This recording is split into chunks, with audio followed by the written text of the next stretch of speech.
밀양 세종병원 화재 참사 사흘째를 맞아 경찰과 소방당국의 현장 감식이 계속됐습니다. 화재 당시 방화문이 모두 열려 있었고 비상발전기도 사용된 흔적이 없어 피해를 키운 원인이 됐다는 분석이 나옵니다.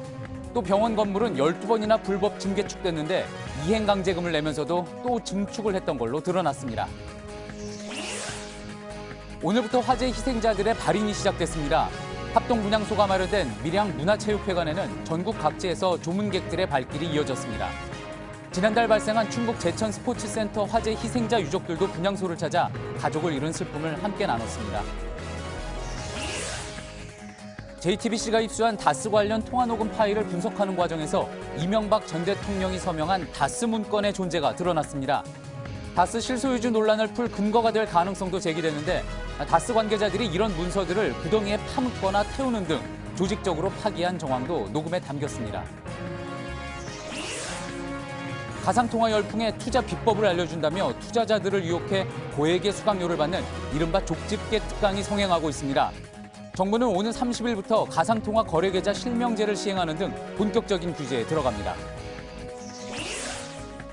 한국 최초로 호주 오픈 4강에 진출하며 전 세계를 놀라게 한 정현 선수가 귀국했습니다. 공항에서 팬들과 만난 정현 선수는 당분간 발바닥 부상을 치료하며 다음 대회 일정을 조율할 계획입니다. JTBC 뉴스룸 지금 시작합니다.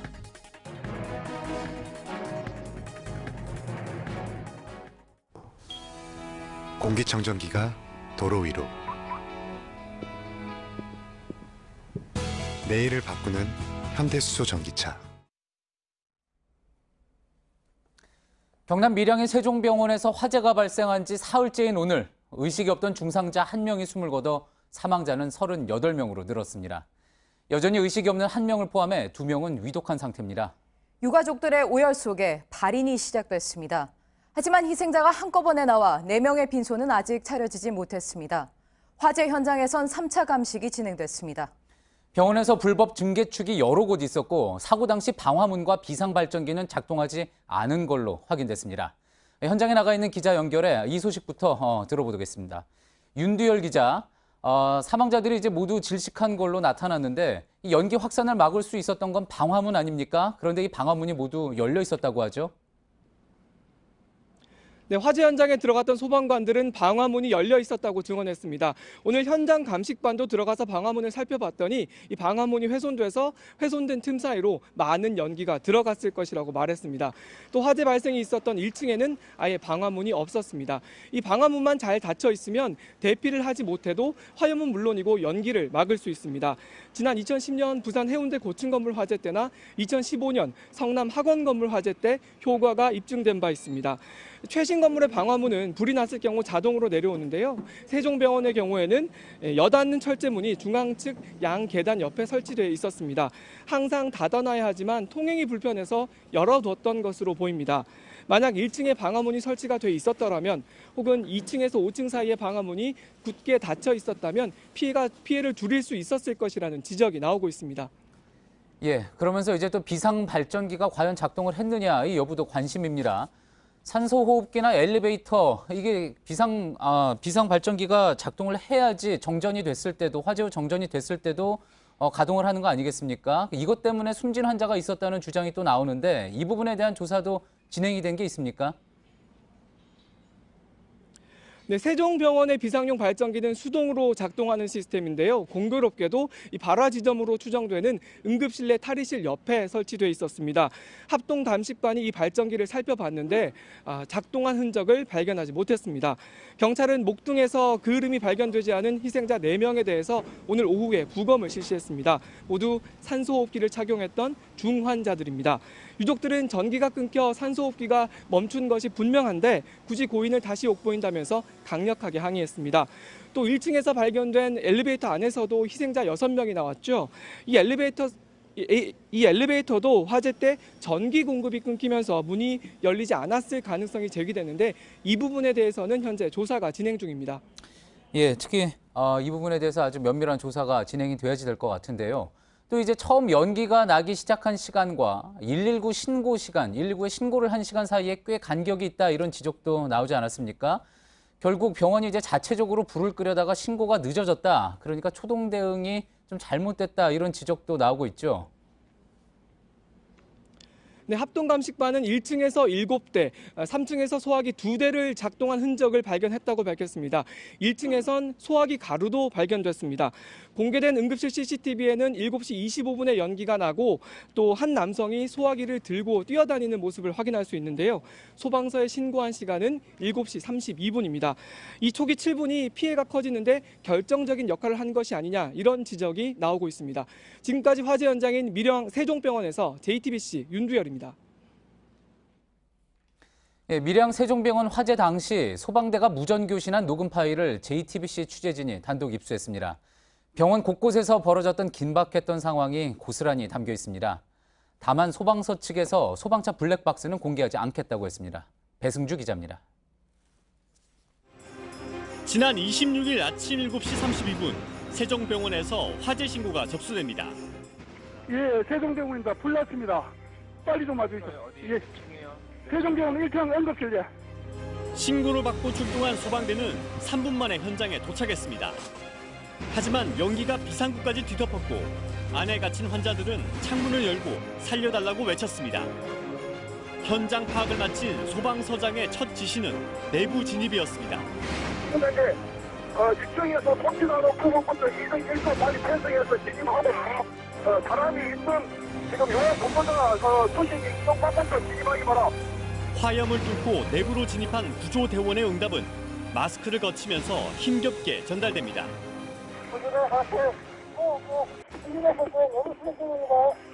연기가 옥상까지 퍼지자 구조 요청이 폭주했고 이 상황도 전 대원에게 전파됩니다. 현재 2층 병실 및 화장실 구조 요청 중이고 옥상층에서 3, 4명 구조 요청 중에 있습니다. 대원들의 다급한 외침도 계속됩니다. 그쪽에 사과를 이용해서 신속히 있어 이쪽으로 하지만 소방서 측은 시민들 개인정보가 담겼다는 이유로 소방차의 블랙박스 공개는 거부했습니다. 이 때문에 처음 도착한 소방차가 곧바로 물을 쏘지 않았다는 의혹 등은 속 시원히 해소되지 못하고 있습니다. JTBC 배승주입니다. 불이 난 세종병원은 모두 12곳이나 불법 증개축된 것으로 드러났습니다. 밀양시는 해마다 이행 강제금만 부과했고 병원은 과태료를 내면서도 추가 증축을 거듭해왔습니다. 병원 규모에 비해 피해자가 많았던 이유가 된 건 아닌지 경찰과 소방당국이 조사를 하고 있습니다. 정원석 기자입니다. 밀양 세종병원은 지난 1992년에 지어졌습니다. 하지만 2006년에 1층 응급실과 4층, 5층 입원 병동과 부속 건물에 식당과 창고 등 불법 건축물 7개를 지었습니다. 바로 옆 요양병원과 장례식장에도 차고와 사무실 등 건축 도면과는 다른 건축물이 5곳이나 있었습니다. 모두 147제곱미터로 병원 전체 면적의 10%에 이릅니다. 밀양시청은 2011년 불법 증축된 부분을 적발하고 시정 명령과 함께 이행 강제금을 부과하기 시작했습니다. 이행 강제금은 시정이 될 때까지 매년 부과됩니다. 하지만 원상 회복은 없었고 병원 측은 강제금을 내면서 추가 증축을 진행했습니다. 첫 해 300만 원이던 강제금이 지난해에는 1,100만 원으로 늘었습니다. 유가족들은 평소에도 병원 규모에 비해 환자들이 너무 많았다고 지적합니다. 경찰은 불법 건축물들이 환자 대피와 소방 구조 활동에 방해가 됐는지 현장 감식을 통해 확인하고 있습니다. 다만 발화점으로 지목된 1층 응급실 탕비실의 경우는 커튼과 칸막이로 구획만 나눈 것이어서 불법 건축물은 아닌 것으로 판단하고 있습니다. JTBC 정원석입니다. 예, 이번에는 밀양 문화체육회관에 마련된 합동 분향소를 연결해 보겠습니다. 이곳 합동 분향소에는 이틀째 조문객의 발길이 이어졌는데 한 달 전 참사를 겪었던 충북 제천 스포츠센터 희생자 유족들도 이곳 분향소를 찾아 아픔을 함께 나눴습니다. 현장에 정진명 기자가 나가 있습니다. 정 기자, 오늘도 이제 어제에 이어서 합동 분향소를 찾은 분들이 많았던 것 같습니다. 네, 합동 분향소가 만들어진 이곳 밀양문화체육회관에는 날이 저문 뒤에도 꾸준히 조문객들의 발길이 이어지고 있습니다. 유치원생부터 노인들까지 남녀노소 할 것 없이 줄을 길게 서는 모습을 볼 수 있었는데요. 지금까지 전국 각지에서 5,400여 명이 이곳을 찾아 희생자들의 넋을 위로했습니다. 종교인과 정치인, 군 장병 등도 조문 행렬에 동참했습니다. 분향소는 오는 31일까지 24시간 운영됩니다. 예, 그리고 또 이제 본인들의 아픔이 아직 채 가시지 않았을 텐데 불과 한 달 전이었죠. 충북 제천 스포츠센터 참사 희생자 유족들도 밀양에 있는 분향소를 찾으셨군요. 네, 오늘 오전 제천 화재 참사 희생자 유족 30여 명이 합동 분향소를 찾았습니다. 사랑하는 가족을 잃은 고통을 누구보다 잘 안다며 고인들에 대한 명복을 빌고 유가족들을 위로했습니다. 이들은 제천 화재 참사와 밀양 화재 참사와 같은 일이 다시는 발생하지 않도록 당국에 철저한 재발 방지 대책을 요구했습니다. 유족들은 합동 분향소에 이어 세종병원 화재 현장을 찾아 묵념했습니다. 예, 지금 이제 사고 사흘째입니다. 그런데 아직 장례를 치르지 못한 분들이 있다고 들었는데 어떻게 된 이야기인가요? 네, 한꺼번에 38명의 희생자가 생기는 큰 사고다 보니 밀양시내 장례식장이 부족해서 벌어진 일입니다. 희생자 38명 중 26명의 빈소가 마련됐고 오늘 7명의 장례가 치러졌습니다. 이후 빈자리에 다시 빈소가 차려져 지금은 4명의 희생자가 남았습니다. 장례를 제대로 치르지 못하는 유족들은 그렇지 않아도 답답한 상황인데 시신을 안치해둔 병원에서 안치비를 독촉했다며 분통을 터뜨리기도 했습니다. 유족들은 오늘 대책위 구성 등을 논의했는데 우선 장례를 치르는 데 집중하고 나머지 사안은 일단 미루기로 의견을 모았습니다. 희생자 발인은 오는 31일까지 이어질 예정입니다. 지금까지 밀양문화체육회관에서 JTBC 정지명입니다. 예, 앞서도 전해드렸듯이 밀양 화재 참사 희생자들의 발인이 오늘부터 시작됐습니다. 오늘 7명이 장례를 치렀습니다. 이들 중에는 당초 치료가 끝났지만 한파 때문에 퇴원을 미루다가 사고를 당한 안타까운 희생자도 있었습니다. 최하은 기자입니다. 애써 담담하게 어머니의 관을 바라보던 아들이 끝내 눈물을 쏟아냅니다. 허리를 다쳐 3층에 입원했던 88살 현모 할머니는 퇴원을 앞두고 있었습니다. 시골에 가시면 혼자 계시니까 좀 부스럼하잖아요. 그래서 이제 마시니까 외친구들 계시다가 월요일날 올해 운영하기로 했어요. 가족들은 불이 났다는 소식에 밀양 시내병원 여러 곳을 헤매다 심폐소생술을 받고 있는 어머니를 발견했습니다. 죽기 전에 겨울에 시키도 했으면 정말 너무 후회했었고. 현 씨를 비롯해 희생자 7명의 발인이 밀양과 김해 등에서 진행됐습니다. 무겁고 엄숙한 분위기 속에서 장례가 치러졌습니다. 사인이 명확하지 않아 부검을 진행한 4명 중 1명도 발인을 마쳤습니다. 한꺼번에 많은 희생자가 나오며 작은 도시의 장례식장은 꽉 차버렸습니다. 오전까지 장례식장을 잡지 못했던 희생자 가족들은 발인을 마친 피해자 가족들이 떠나자마자 서둘러 빈소를 차렸습니다. 내일은 희생자 14명의 발인이 이뤄질 예정입니다. JTBC 최하은입니다. 예, 지금부터는 이명박 전 대통령의 실소유 의혹이 커지고 있는 다스 관련 보도 전해드리겠습니다. 그동안 이 전 대통령이 다스의 주요 의사결정을 해왔다는 핵심 관계자들의 증언, 그리고 통화 음성까지 공개가 됐지만 정작 이 전 대통령과 다스를 연결시킬 직접적인 물증은 아직 나오지 않았습니다. 그런데 JTBC가 입수한 다스 핵심 관계자들의 통화 파일을 분석하던 중 중요한 단서가 발견됐습니다. 어떤 중요 사안에 대해 이 전 대통령이 직접 서명을 한 문건이 있었고 최근 이 문건이 검찰에 전달됐다는 겁니다. 다스의 비자금 조성과 관련된 내용일 거라는 관계자 증언도 나오는데 과연 이 문건이 그간의 미싱 링크, 진실을 연결할 고리가 될 수 있을지 관심이 모입니다. 먼저 전영희 기자의 보도입니다. 이명박 전 대통령의 사인, 즉 MB 사인이 언급된 통화는 가장 최근에 녹음된 겁니다. 다스 전직 핵심 관계자는 한창 검찰 조사를 받던 10일 이 문건의 존재를 언급했습니다. 자료 제출하고 맞네요. 확인했어요. 야, 분량 많은데요? 이거 나가면 장난 아니겠어요. MB 사인 있고 주고받은 거 다 있네요. 19일 통화에서도 이 관계자는 같은 내용을 말합니다. MB 사인 있던 거, 주고받았던 거 완전 그건 핵심이니까. 이 전 대통령의 사인이 들어간 문건을 최근 검찰 수사 과정에서 관계자 누군가가 제출했다는 얘기입니다. 다스의 실소유주 논란은 10년 넘게 계속되고 있지만 지금까지 한 번도 직접적인 물증이 나온 적은 없습니다. 앞서 또 다른 다스 관계자는 JTBC 취재진에게 이른바 MB 사인 문건의 구체적인 내용에 대해 전했습니다. 한 다스 하청업체 대표는 2002년 서울시장 선거에서 하청업체 40곳이 200여억 원을 모아 MB 측에 전달한 것으로 알고 있다고 말했습니다. 선거를 위해 비자금을 마련하고 이 과정에서 이전 대통령이 문서에 직접 사인해 돈을 받았다는 영수증을 끊어줬단 겁니다. 돈을 많이 낸 업체는 당시 매출액이 크게 늘었다고도 전했습니다. 하지만 녹취록에서 MB 사인 문건을 검찰에 전달했다고 지목받은 다스 전 관계자는 그런 문건의 존재를 모른다고 말했습니다. JTBC 전영입니다. 예, 그런데 통화 녹음 파일에서는 다스가 특검의 수사를 앞두고 중요한 문서들을 조직적으로 없애려고 했던 정황도 확인이 됐습니다. 통화에서 당시 핵심 관계자는 관련 자료를 땅속에 묻었다고 했는데 구덩이를 판 구체적인 방법과 위치까지 나왔습니다. 이어서 정혜성 기자입니다.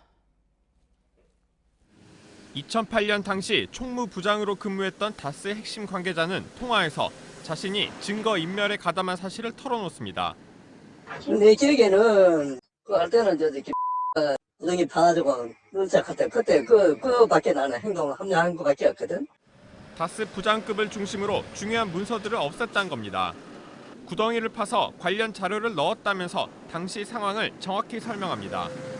구덩이 팠는지 안 팠는지 모르죠, 그것도. 아니 팠어 그때. 그때 일반 거는 많이 들어가 있지. 근데 그 파는 거를 누가 알고 있어요? 매치 다 알고 있겠지. 다 알고 있을 텐데. 어떤 방식으로 어디에 묻었는지까지 언급합니다. 그때 저 업체 장비 토목 장비 해가지고 다 했지. 그게 지금 상공장을 말하는 거야, 이공장을 말하는 거야? 상공장 쪽이지. 그러자 또 다른 다스 관계자는 2008년 정호영 특검 직전 이야기를 꺼냅니다. 그 전에 벌써 특검이 들어온다고 알고 직접 사무실에서 챙길 때 벌써 다 그게 있었어요. 다스의 조직적 증거인멸 정황이 당사자 음성으로 확인된 건 이번이 처음입니다. JTBC 정혜성입니다. 예, MB에 사인이 있는 문건, 목소리가 녹음된 다스 핵심 관계자는 이 내용이 나갈 경우 장난이 아니겠다, 주고받은 게 다 있다 이렇게 이야기를 했습니다. 다스 실소유 관련 검찰 수사가 속도를 내고 있는 가운데 이 문건이 어떤 의미를 가질 건지 취재기자와 좀 더 한 걸음 더 들어가 이야기 나눠보겠습니다. 임진택 기자가 나와 있습니다. 임 기자, 이 MB 사인 문건, 서명이 됐다는 문건, 이명박 전 대통령이 핵심 문건에 친필 사인을 했다는 거죠. 이 내용은 처음 나온 거죠? 네, 그렇습니다. 저희가 이 문건을 입수한 건 아닙니다. 다만 그동안 저희 취재 과정에서 이러한 류의 문건, 다시 말해서 이명박 전 대통령의 직접 친필 사인이 들어간 문건이 존재한다는 전언을 듣고 저희가 취재하던 과정에 있었습니다. 그런데 저희가 입수해서 보도하고 있는 이 핵심 관계자 통화 녹음 파일에서 정확하게 MB 사인 문건이라는 언급이 2번 나오는 겁니다. 그러니까 2번 다 아주 최근인데요. 정확하게는 이번 달 10일과 19일 통화에서였습니다. 1월 10일, 올해 1월 10일과 19일, 그러니까 상당히 최근에 이런 그렇습니다. 이야기를 나눈 거군요. 자, 이 MB 사인 문건이 어떤 맥락에서 그러면 그들의 통화에서 이야기가 된 건지도 중요할 것 같습니다. 정말 이런 문건이 존재를 한다면은 이전에 이제 관계자 증언상으로는 이런 게 있을 수 있다 이런 이야기들이 나왔지만 확실히 이렇게 통화 육성 파일을 통해서 나왔기 때문에 이전에 나왔던 이야기와는 전혀 다른 의미가 되겠죠. 그렇습니다. 지금 현재 그 다스 전현직 관계자들이 검찰에서 진술을 하고 있습니다. 이 중에서 한 명이 검찰에 이 MB 사인 문건을 제출했다는 것이 통화 내용입니다. 저희가 이 당사자에게 직접 전화를 해서 물어봤는데 일단은 부인을 했는데요. 다만 여기서 주목할 부분은 이 상당히 민감한 문제인 MB 사인 문건이 이 다스 핵심 관계자의 내밀한 통화에서 2번이나 직접 언급이 됐다는 점입니다. 그러면서 아까 조금 전에도 말씀드렸듯이 이 내용이 나갈 경우 파장이 상당히 크겠다 이런 맥락으로 또 이야기를 했고요. 주고받은 게 다 있다 이런 내용까지 있었습니다. 그러니까 어떻게 보면은 그동안 소문으로 돌았던 그 문건이 음성 파일을 통해서 존재가 드러난 셈인 건데, 자 그렇다면은 그동안 이제 저희가 앞서 뭐 취재한 부분들도 있었던 것 같습니다. 이 MB 사인 문건과 관련한 소문이나 전언 어떤 내용이었습니까? 네, 저희가 작년부터 사실 취재를 해오고 있었습니다. 구체적으로는 이 수십 개의 다스 하청업체, 다시 말해서 현대차가 다스 하청을 주고 제2 하청을 주는 업체들이 수십 개가 있는데 지난 2002년 서울시장 선거 때 이 업체들이 약 200억 원 이상을 모아서 다스를 통해서 당시 이명박 후보에게 전달했다는 하나의 의혹입니다. 예. 이 하청업체들이 돈을 줬기 때문에 예. 이 나중을 대비해서 보험 차원으로 영수증을 만들고 여기에 사인을 받았다 그런 주장을 하고 있는 겁니다. 그렇군요. 일단 어쨌든 다시 한번 말씀드리지만 문건 내용이 공개된 건 아니기 때문에 이런 내용일 수 있다 그 가능성을 제기하는 거고 그렇습니다. 문서 내용에 대해서는 이제 좀 더 밝혀질 필요가 있는 거겠죠. 자, 그런데 이제 이처럼 민감한 문건들, 이 실소유주를 직접적으로 가리키는 문건들이 만약에 실제로 존재를 했다면은 왜 아직까지 밝혀지지 않았을까 그런 의문도 듭니다. 상당히 이전에 이미 특검이나 검찰 수사를 통해서 압수수색, 다스에 대한 압수수색도 몇 차례 진행이 됐었잖아요. 맞습니다. 그런데도 불구하고 여태까지 특별히 나온 내용이 없습니다. 예. 그런 차원에서 저희가 앞서 보도했던 이 두 번째 이 리포트 내용, 이 녹음 내용이 좀 더 의미가 있어 보이는데요. 예. 이 중요한 문건을 조직적으로 없앴다는 그런 내용입니다. 한번 들어보시겠습니다. 예. 내 기억에는 그할 때는 구덩이 파가지고 눈짝할 때 그때 그밖에 나는 행동을 합리한 거밖에 없거든. 그때 업체 장비 토목 장비 해가지고 다 했지. 그게 지금 상공장을 말하는 거야, 이공장을 말하는 거야? 상공장 쪽이지. 예. 이게 정확하게 지금 안 들릴 수도 있는데요. 여기서 이제 누가 그리고 언제 어떻게가 다 언급이 되고 있습니다. 당시에 다스의 부장급 2명 이상이 예. 이 3공장 쪽에 구덩이를 파서 했다. 이런 민감한 문건을 이런 식으로 묻었다는 내용이 나오고요. 예. 또 토목 장비, 여기서 이 포크레인쯤으로 짐작이 되는데요. 이런 장비를 활용했다는 아주 구체적인 내용이 나오고 있습니다. 예, 폐기한 장소와 방법까지 언급을 하고 있는 거군요. 조금 전 이제 정혜성 기자 리포트에서도 특검 조사가 시작되기 전에 미리 손 썼다 뭐 이런 이야기도 나오지 않았습니까? 이 사라진 핵심 문건들 이미 제출된 것도 있겠지만 이렇게 은폐되고 사라진 문건에 대한 것을 찾는 것에 대해서 검찰 수사력이 좀 집중될 필요도 있어 보이는군요. 지금까지 임진택 기자였습니다. 수고했습니다. 예, 보셨던 것처럼 다스 핵심 관계자들의 진술이 속속 드러나면서 결국 이명박 전 대통령의 검찰 소환 조사 역시 임박했다는 분석이 나옵니다. 다만 전직 대통령에 대한 소환인 만큼 충분한 증거가 확보한 뒤여야 할 텐데 소환 시점은 평창 동계올림픽 이후가 될 거란 관측이 유력합니다. 임지수 기자의 보도입니다. 이명박 전 대통령을 겨누는 검찰의 수사는 크게 세 갈래로 정리됩니다. 먼저 다스가 돌려받은 BBK 투자금 140억 원을 둘러싼 직권 남용 의혹. 정호영 특검이 수사를 제대로 하지 않았다는 의심을 받는 다스의 120억 원 비자금 관련 의혹. 그리고 국정원 특수활동비 의혹 수사까지 진행되고 있습니다. 다스 의혹과 관련해선 실소유주 규명이 핵심입니다. 김성우 전 다스 사장은 이 전 대통령이 1987년 다스 설립부터 관여했다는 진술을 내놓고 있습니다. 최근엔 이 전 대통령 조카인 다스의 이동형 부사장의 통화 녹취에서 이 전 대통령을 실소유주로 볼 수 있는 정황이 공개됐습니다. 또 특활비 수사에선 이 전 대통령의 최측근인 김백준 전 총무기획관이 진술 태도를 바꿔 개인적 목적으로 돈을 받은 게 아니라고 했습니다. 이처럼 이 전 대통령을 지목하는 진술이나 정황이 속속 확보되면서 검찰 소환 조사가 멀지 않았다는 관측이 나옵니다. 다만 검찰은 최근 영포빌딩 창고 문건 등 광범위하게 진행돼 온 압수수색 결과물을 분석하고 추가 관련자들을 조사하기 위해 시간이 필요하다는 입장입니다. 검찰이 진술과 물증을 탄탄히 확보한 뒤 평창올림픽 이후 이 전 대통령을 소환할 것이란 전망에 무게가 실립니다. JTBC 임지수입니다.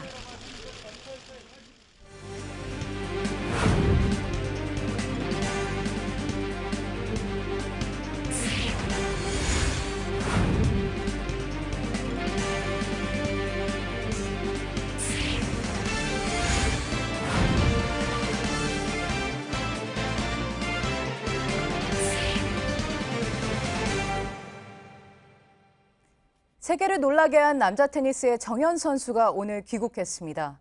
공항엔 정현을 보려는 시민들이 몰렸습니다. 말 그대로 금이 환영이었습니다. 박진규 기자입니다. 국내 비인기 종목 테니스. 그래서 길거리에서도 자신을 알아보는 사람이 거의 없다고 했던 정현. 이제는 다릅니다. 인천공항에는 수백 명의 인파가 몰렸습니다. 한아름 가득 건네받은 꽃다발. 너무 많은 팬분들과 기자님들, 친구들이 나와주셔가지고 정말 저 큰일하고 돌아온 것 같은 느낌을 받고 있어요. 테니스 불모지에서 일군 세계 58위의 돌풍. 정현은 아시아 선수도 충분히 세계 무대에서 통할 수 있다는 것을 증명했습니다. 나도 할 수 있다라는 생각은 항상 가지고 있었지만 그 날이 이렇게 빨리 올 줄은 정말 생각지도 못했고, 그리고 한국 테니스를 포함한 아시아 테니스도 저로 인해서 할 수 있다는 걸 보여준 것 같아요. 정현은 호주 오픈에서 강호들을 연달아 격파하며 대회 내내 상대 선수들과 외신의 집중 조명을 받았습니다. 테니스 황제 페더러는 정현이 곧 세계 톱10 선수가 될 것이라고 전망하기도 했습니다. 저 모든 선수들이 저를 높게 평가해 준 것만큼 그 선수들이 맞다는 걸 한번 증명해 보고 싶어요. 당초 다음 달 초 열리는 대회에 출전하려던 정현은 당분간 발바닥 부상을 치료하며 일정을 조율할 계획입니다. JTBC 박진규입니다. 서울 신림동의 한 성당 마당에서 승용차가 후진하다가 신도들이 모인 천막을 덮쳐 한 명이 숨지고 10명이 다쳤습니다. 사고 당시 신도들은 미사를 마치고 천막에서 식사를 하던 중이었습니다. 경찰은 운전자 50대 여성이 운전 미숙으로 사고를 낸 거로 보고 경위를 조사하고 있습니다. 여성 200여 명이 화장실에서 용변기 한 칸에 나눠 써야 한다면 곤란하겠죠. 얼마 전 문을 연 인천공항 제2청사는 청소 노동자들의 휴게실이 이렇습니다. 서울 강남에 있는 한 아파트는 경비원 휴게실이 거의 창고에 가까웠습니다. 서여정 기자입니다. 화장실 앞에 긴 줄을 섰습니다. 인천공항 제2청사에서 비행기 내부를 청소하는 노동자들의 휴식 시간마다 벌어지는 풍경입니다.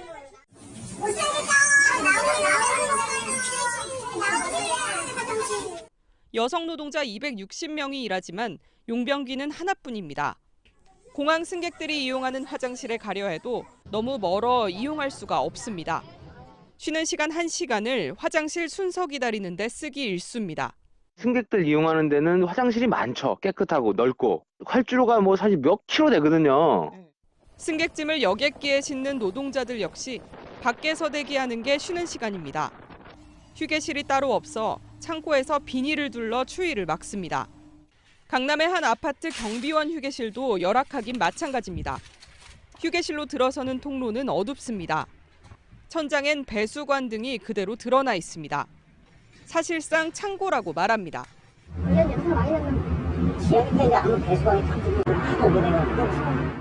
상자와 집기들이 어지럽게 놓여 있고 쥐약을 뿌렸다는 문구도 붙어 있습니다. 빛이 거의 안 들어오지만 불을 켜는 것도 눈치가 보입니다.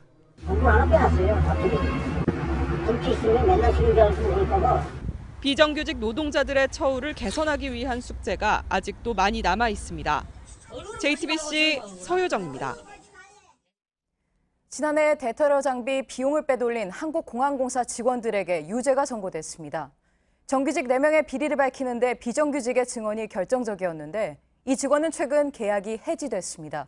국토부가 감사에 착수했습니다. 유선희 기자입니다. 한국공항공사 정규직 직원 최모 씨는 지난 2010년 업체와 짜고 2천만 원짜리 폭발물 탐지 장비 3대를 3억 2천만 원에 사들였습니다. 육군 후배인 업체 대표에게는 뒷돈 2천만 원을 받았습니다.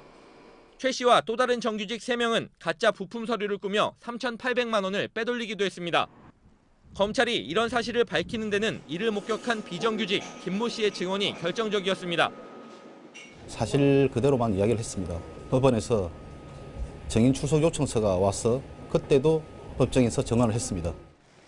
그런데 한국공항공사는 지난해 말 정규직 전환 과정에서 김 씨를 계약 해지했습니다. 공군에서 10년, 공항에서 9년 동안 한 차례 사고도 없이 폭발물을 처리한 김 씨는 서류와 필기를 통과했지만 면접에서 탈락했습니다. 정규직들과 갈등이 왜 생기냐 질문이 4개 정도에서 10분 안쪽으로 면접이 끝났었습니다. 이라크 파병 당시 불발탄 수천 발을 처리한 경험이 있는 김 씨는 떨어졌지만 폭발물 처리 경험은 없지만 열심히 하겠다고 말한 다른 응시자는 합격했습니다. 블라인드 면접이었지만 김 씨의 이름은 다른 응시자들의 면접장에서도 거론됐습니다. 김 씨하고 같이 근무하겠네요. 그러다가는 정직원과의 사이 그런 것만 물어보다 떨어뜨리려나? 그 생각은 했지. 한국공항공사는 이를 부인했고 종합적으로 평가해 김 씨를 탈락시켰다고 해명했습니다. 하지만 구체적인 채점 기준은 공개하지 않았습니다. 국토부는 채용 과정이 정상적으로 진행됐는지 감사에 착수했습니다. JTBC 유선입니다.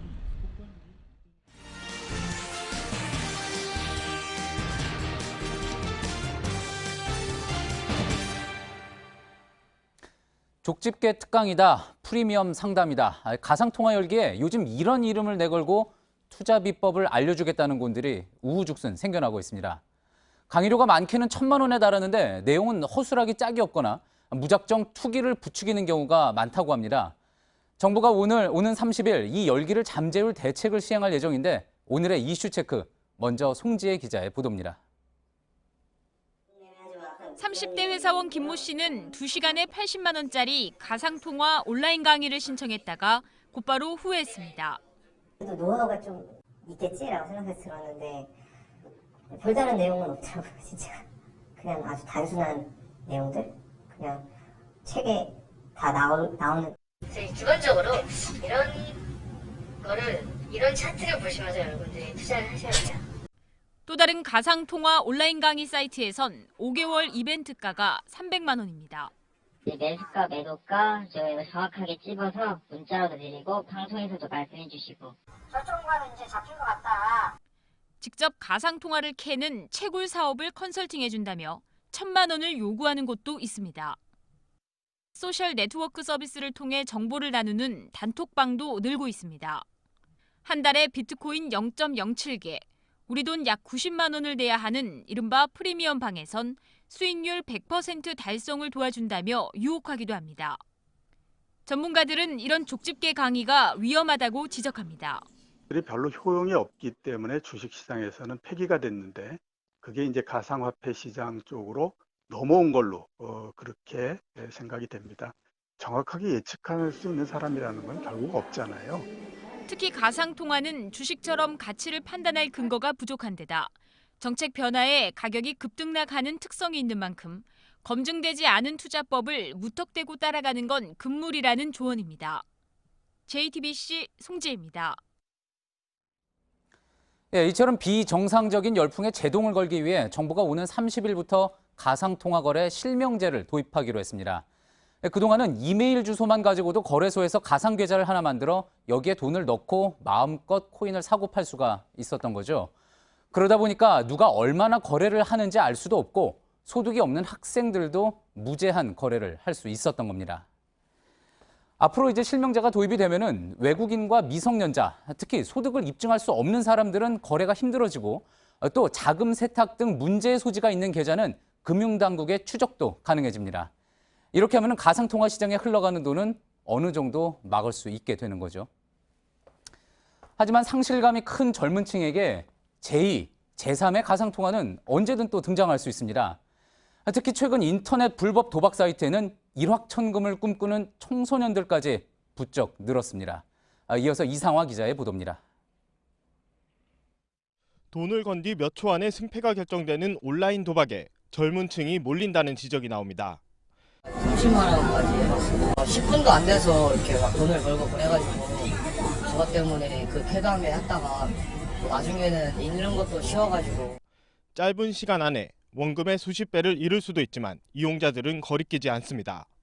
하루 막 12시간씩 일하면은 9만 원 버는데 그거는 막 10분에 뭐 90만 원, 막 12만 원 이렇게 버니까 중독되는 거지.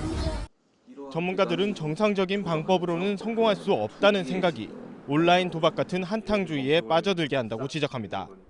점점 이제 연령대 낮아지고 있어요. 그래서 나이 어린 친구들은 사실 이게 불법인지 모르고 지금 하고 있죠. 누가 이걸 불법 도박 사이트라고 생각을 할까요?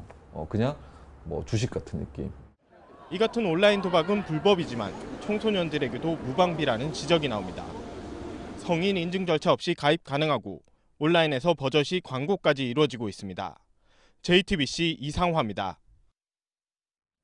북한의 평창올림픽 참가를 위한 실무 점검이 어제 마무리됐습니다. 이번 주부터는 남북 교류 행사가 이어집니다. 올림픽에 참가할 북한의 고위급 대표단도 곧 확정될 것으로 보입니다. 이윤석 기자입니다. 북한 원산의 마식령 스키장입니다. 이르면 31일부터 이곳에서 우리 선수들이 친선 훈련을 합니다. 청소년 등 일반 선수가 참여합니다. 다음 달 1일엔 북측 올림픽 선수단이 경의선 육로를 통해 평창에 옵니다. 6일엔 북한 예술단이 찾아옵니다. 다음 달 초 금강산에선 남북 합동 공연이 열리고 우리 관광객도 금강산을 찾게 됩니다. 북측 응원단과 태권도 시범단은 7일에 옵니다. 이번 주부터 올림픽 개막 때까지 수백 명의 남북 인사들이 서로를 방문하게 되는 겁니다. 우리 정부는 금강산 공연에 필요한 유류를 가져가는 방안을 검토하고 있습니다. 안정적인 전력 공급을 위해 금강산 관광 시절 사용한 발전기를 돌려야 하는데 이때 경유가 필요하기 때문입니다. 유엔 안보리 제재 범위를 벗어나지 않게 꼭 필요한 만큼만 가져가겠다는 계획입니다. 올림픽에 올 북측 고위급 대표단 명단도 곧 확정됩니다. 미국의 펜스 부통령과 일본의 아베 총리가 평창을 찾는 만큼 최용의 북한 노동당 부위원장을 보내 벽을 맞출 거란 전망이 나오고 있습니다. JTBC 이윤석입니다. 진천에서 훈련 중인 여자 아이스하키 남북 단일팀이 합동훈련에 들어갔습니다. 단일팀은 남북 선수 35명을 2개 팀으로 나눠 훈련하고 미니게임도 하며 손발을 맞췄습니다. 단일팀은 다음 달 4일 스웨덴과 마지막으로 평가전을 치릅니다. 네, 국민의당이 둘로 쪼개졌습니다. 바른정당과 통합에 반대하는 이들이 오늘 창당을 공식화했습니다. 안철수 대표는 곧바로 중징계를 내렸습니다. 유정화 기자입니다.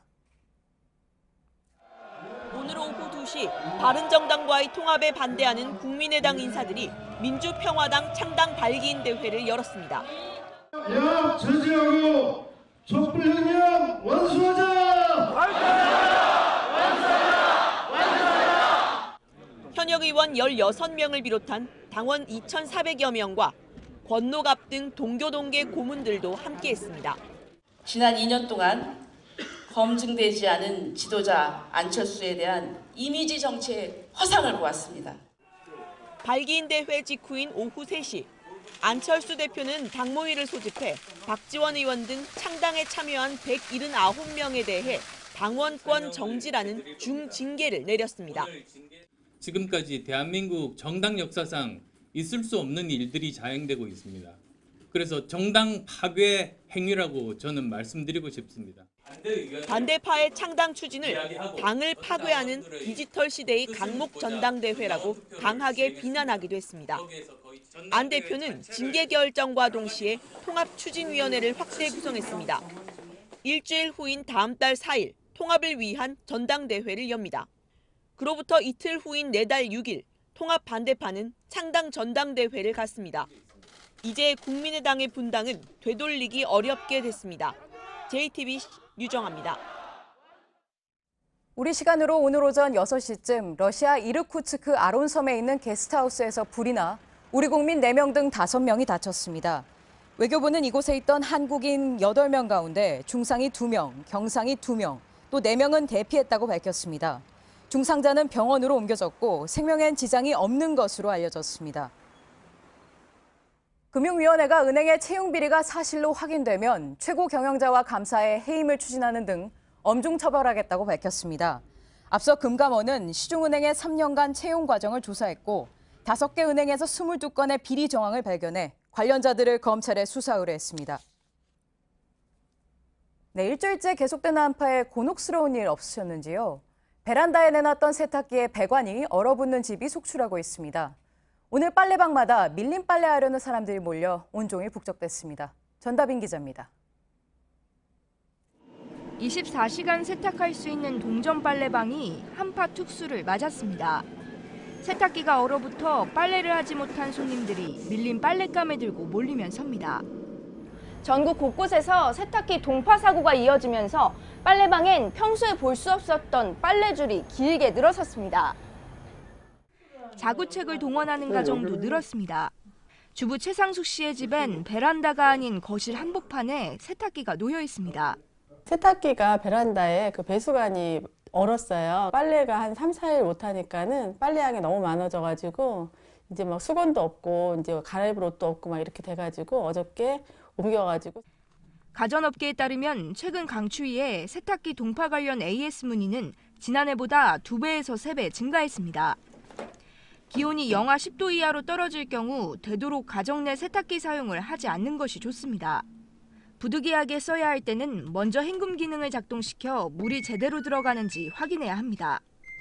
세탁기가 얼었을 때는 코드를 빼고 물이 나오는 수도꼭지와 급수부, 그리고 잔수부에 따뜻한 물을 부어 녹여줍니다. 세탁을 한 뒤에는 급수호수를 빼내 안해물을 완전히 제거해야 동파를 예방할 수 있다고 전문가들은 조언합니다. JTBC 전다빈입니다. 네, 설이 얼마 안 남았죠. 명절 증후군 이런 말도 이제 익숙하실 겁니다. 고부 갈등을 그린 영화와 웹툰이 반향을 일으키고 있습니다. 리포트 보시고 함께 생각해 보셨으면 합니다. 권근영 기자입니다. 추석 때 안 갔어요. 완벽한 추석을 보냈죠. F급이라 그래 뭐 B급이나 돼? 어느 집에나 있을 법한 고부 갈등. 어머니와 아내, 유치원생 아들의 아우성이 영화가 됐습니다. 독립영화판 사랑과 전쟁이라고 할 수 있습니다. 거듭된 신경전 끝에 며느리는 시댁의 발길을 끊고 남편은 아내와 어머니 사이를 탁구공처럼 오갑니다. 시동생한테 존댓말 쓰게 하는 것도 진짜 다 바꿔 갈아치워야 돼. 내가 다 바꿀 거야. 개인보다는 며느리, 시어머니, 아들이라는 역할을 강요하는 가부장제를 겨냥한 B급 며느리는 비상업 영화 흥행 5위권에 들었습니다. 지금까지는 잘 몰랐던 그런 며느리로서의 그런 힘들었던 부분을 좀 이해할 수 있었고, 신혼부부를 주인공으로 결혼 생활에서 만나는 갈등을 그린 웹툰도 화제를 모으며 책으로 출간됩니다. 지난해 베스트셀러가 된 소설 82년생 김지영에 이어 우리 사회의 오랜 관습에 물음표를 던지는 작품들입니다. JTBC 권근영입니다.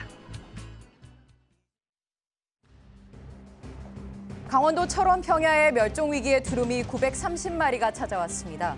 1999년 환경부가 관련 조사를 한 이래 가장 많습니다. 철새도 3만 8천여 마리가 찾아와 2015년보다 2.7배 늘었습니다. 오는 3월부터 부부가 합친 소득이 7천만 원은 넘는 신혼부부도 장기 고정금리 주택대출인 보금자리론에 가입할 수 있습니다. 금융위원회는 소득 요건에 걸려 보금자리론을 받지 못하는 맞벌이 부부가 많다는 지적에 따라 기준을 완화하기로 했습니다. 홍콩 도심에서 대형 폭탄이 나와 시민 1,000여 명이 긴급 대피하고 경찰이 해체 작업을 하는 소동이 벌어졌습니다. 완차이의 지하철 공사장에서 발견된 이 폭탄은 2차 세계대전 때 미군 폭격기에서 투하한 것으로 추정됐습니다. 2주 가까이 분화 중인 필리핀 마yon 화산에 폭우가 쏟아져 화산 이류 주의보가 내려졌습니다. 화산 이류는 화산재와 암석 등이 빠르게 흘러내리는 것으로 분출물이 폭우와 섞여 인근 마을을 매몰시킬 위험이 커졌습니다.